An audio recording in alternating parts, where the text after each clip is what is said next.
said all along, I don't believe anybody's Fourth Amendment rights should be violated during code enforcement. If they can see it from the street or take pictures from the street, that's a different story. But so I would be, and I hope they get to the bottom of it and get it resolved. It'd be nice to get it resolved out of court.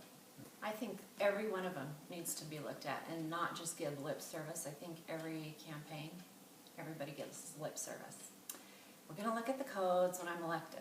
But, and I did tell you at that meeting, I have so many people complain about code enforcement. I've had my neighbors complain.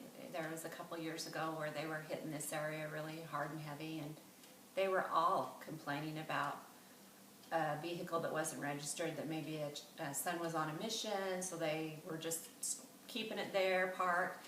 There's a lot of things that I think are a little over the top, and I would be completely in favor of getting rid of them if, what's the word I'm looking for? Make sure everybody's interests are met when we look at them. I think they need to be modified, and there are some that just need to be thrown out on their head.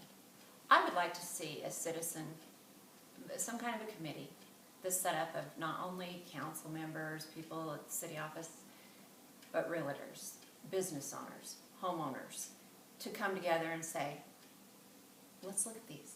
You know, it shouldn't just be the council that goes through them and says, yeah, we're in favor of this one, we're not in this one. I did talk to a former code enforcement officer. You know, I called him kind of after all of this came to light and said, tell me exactly the process, what happens. And one of his complaints, being a code enforcement officer, was he didn't feel like there was fair treatment across the board. You know, kind of depended on who you knew, whether your house was hit or not. I told you one time about there's a lot of citizens out there that want a performing arts theater here in St. George. And the city hired a guy from back east, Duncan Webb, to come and do this big study. And it cost the city quite a bit of money, I think like $50,000 to perform the study to see if St. George, if their revenue was there to support a performing arts theater. And his conclusion was no. And when I was talking to Kent Perkins at Leisure Services, he gave me the study, and it's in a booklet and it's bound, and he said, take this and read it. And it was thorough. It didn't feel like it was, this is how we want it to read. It didn't feel like that to me when I read it. And so I said to Kent, is this available? And he said, well, anybody can come and get it. And to me, it's like, let's not make people come and dig for the information. Let's just put it out there. Well, I think one of the biggest misconceptions about me is that I'm running to bring our business back.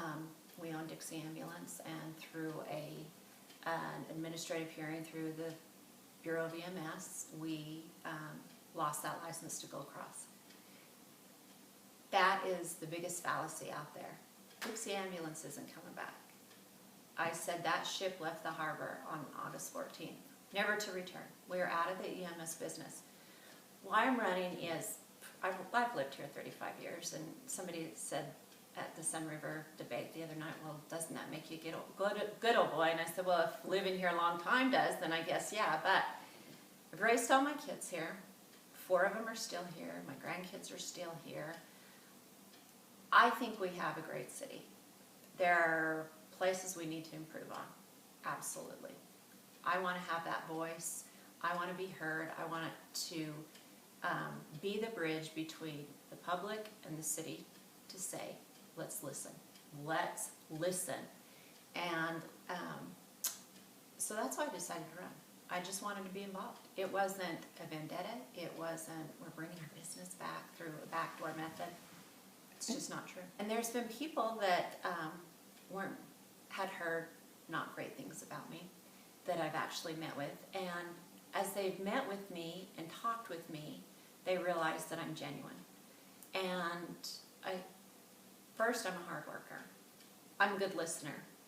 And even my friends, you know, still, if there's an issue, they'll call and say, what do you think? Tell me what you think. They want my opinion and my input. And I think that kind of draws people to me to say, we want to talk to you. And I think being on the city council, people know that they can come and talk to me. They can call me on my phone and say, listen, this is going on. And I wanna go talk to them and find out, and go do my homework and really dig in and find out. And I'm not afraid to, if I get that city council packet and don't feel like I have sufficient information in that packet, to go back to the city staff and say, this isn't ready for me. I can't make a decision based on what's here. It's gonna be my responsibility to find that out and to make sure that the citizens know it too. So I hope that I can do that. So you're not afraid? I'm not afraid. I've never been afraid.